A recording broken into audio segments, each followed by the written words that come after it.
Hello everyone, मैं राघवेंद्र पाल एक बार फिर से आप सबका स्वागत करता हूं। आज बारी है क्लास 10th की पोएम नंबर 6 एमेंडा की। इससे पहले मैंने जितनी भी पोएम और जितने भी चैप्टर्स हैं वो सारे डाल चुका हूं। मेरे चैनल पे आपको इंग्लिश की बेस्ट प्रिपरेशन मिलेगी। और अगर आपको मेरे नोट्स चाहिए जो मैंने खुद के बनाए हैं तो आप डिस्क्रिप्शन बॉक्स में एक बार विजिट कीजिए। आप कहोगे वाह क्या नोट्स हैं। चलिए शुरुआत करते हैं एमेंडा की। देखिए, नाम से पता चल रहा है कि एमेंडा जो है वो एक लड़की है, छोटी ही लड़की है। अब आपने देखा होगा कि जब हम 9-10 ईयर्स के होते हैं तो हम पे कई बंदिशें पेरेंट्स के द्वारा लगाई जाती हैं।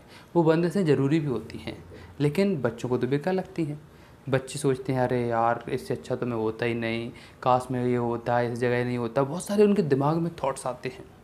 तो ऐसे ही ये एमेंडा नाम की छोटी लड़की, इसके दिमाग में बहुत सारे थॉट्स आ रहे हैं। जब इसके पेरेंट्स इसको डांट रहे हैं, इसकी मम्मी इसको डांट रहे हैं, इसके पापा इसको डांट रहे हैं, तो इसके दिमाग में बहुत सारे थॉट्स आ रहे हैं। तो क्या थॉट्स आ रहे हैं, क्या इसके पेरेंट्स बोल रहे हैं, जानते हैं। पहला stanza, don't white your nails Amanda. Amanda, नाखूनों को मत खाओ। नेल्स मतलब नाखून। Don't hunch your shoulders Amanda. Amanda, अपने शोल्डर्स को यानी अपने कंधों को क्यों झुका रही हो। हंच मतलब क्या होता है, झुकाना। Stop that slouching. अरे ये ढील डोल क्यों कर रही हो, मतलब आप ढीली सी क्यों हो। And sit up straight, straight बैठो एमेंडा। जब इसके पेरेंट्स डांटते हैं, हो सकता है मम्मी इसको डांट रही हैं, तो ये क्या सोचती है, ब्रैकेट में ये लिखा हुआ है देयर इज़ अ लैंग्यूट। काश मैं रिलैक्स हो जाती, मैं होती नहीं इस घर में। एमराल्ड सी, एक हरे से ग्रीन सी में होती, जहाँ पर आपने देखा होगा ऐसा सी जहाँ काई जम जाती है ग्रीन कलर की, उस सी में मैं होती। Where the sole inhabitant is me, जहाँ पर सोल मतलब अकेली, इनहेबिटेंट मतलब रहने वाली, इज मी यानी कि ओनली मैं ही होती। तो क्या सोच रही है, इस घर में होती नहीं इससे अच्छा। हमेशा डांटती रहती है मम्मी, दांत को नाखूनों से मत खाओ, मतलब नाखूनों को दांत से मत खाओ, बहुत सारी चीज़ें। अब मरमेड, काश मैं मरमेड यानी कि एक जल परी होती। ड्रिफ्टिंग ब्लिसफुली, आराम से उस बड़े से जो आपका समुद्र है उसमें ड्रिफ्टिंग करती यानी कि बहती तैरती। समझ गए।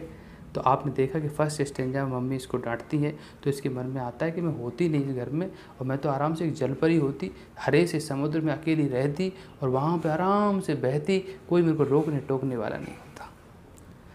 फिर उसके बाद मम्मी इसको बोलती हैं, did you finish your homework Amanda.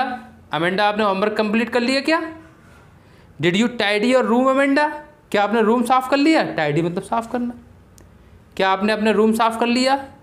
I thought I told you to clean your shoes, मेरे को तो लगा था तुमने कर लिया होगा। मैंने तुमसे क्या बोला था कि अपने शूज़ को यानी अपने जूतों को क्लीन कर लेना अमेंडा।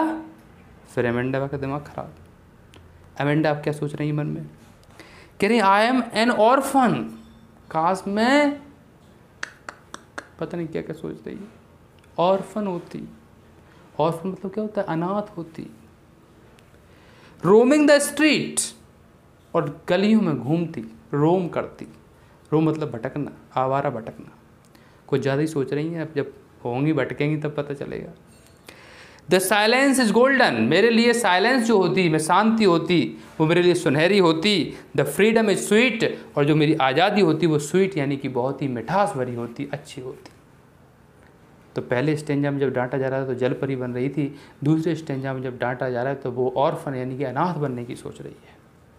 तीसरा stanza, don't eat that chocolate Amanda. Amanda, chocolate मत खाओ। रिमेंबर योर एक्ने, कम से कम ये एक्ने तो देख लो, आपके पिंपल्स हो रहे हैं, एक्ने हो रहे हैं। Amanda, will you please look at me, मेरी तरफ देखो, कहाँ देख रही हो। When I am speaking to you, जब मैं तुमसे बात कर रही हूँ तो मेरी तरफ देखिए अमेंडा।